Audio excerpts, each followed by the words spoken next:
Donc Thomas et Susan, aujourd'hui on va parler de l'année sabbatique que vous avez faite en Australie pendant 6 mois. Avant ça, est-ce que vous pouvez vous présenter rapidement s'il vous plaît?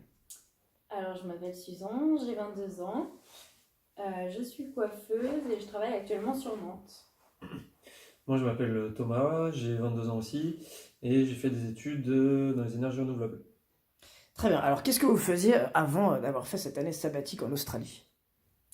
J'ai été coiffeuse, j'ai terminé en fait mon examen juste avant et je vais trouver un petit taf en attendant de partir, un petit CDD pour continuer à mettre des sous de côté.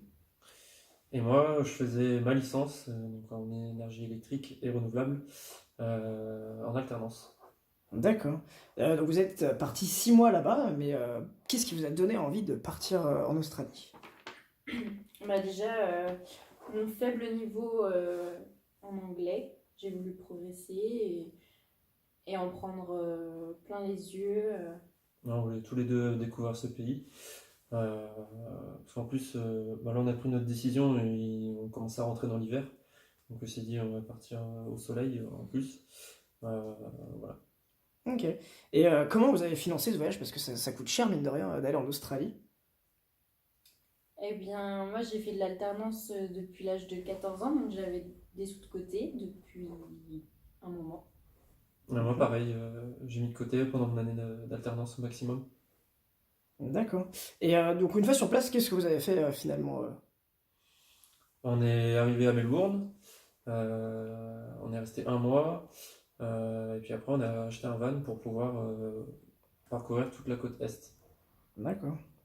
Qu'est-ce que ça vous a apporté les plus et les moins d'un tel voyage en Australie?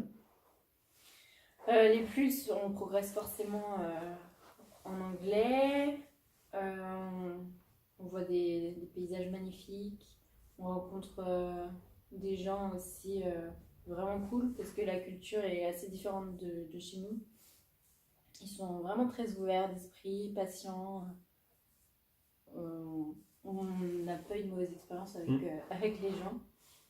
Et puis les moins, euh, je dirais le retour, on s'habitue vite au voyage, et bah, quand tu rentres et que tu repars dans la vie normale, t'as un peu envie de repartir très vite. Et alors justement, qu'est-ce que vous avez fait après que ce voyage soit terminé? Ouais, déjà, on a profité un petit peu de notre famille, de nos amis, La Coupe du Monde. de la Coupe du Monde. Et c'est de la nourriture aussi, parce que ça manque. Puis après, moi, dans la coiffure, j'ai recherché assez vite du travail. Comme c'est un métier où il y a de la demande, j'ai pas eu de problème pour retrouver, ça m'a pas handicapée. Moi j'ai pris un peu plus de temps à prendre le travail parce que j'étais pas très très motivé. Mhm. Et j'ai repris fin novembre donc chez Enedis. Ok. Et donc finalement, est-ce que vous conseillerez une année sabbatique, une telle expérience comme ça à ceux qui vous regardent? À Ouais, 100%. carrément. Ouais. Si vous avez l'occasion, foncez.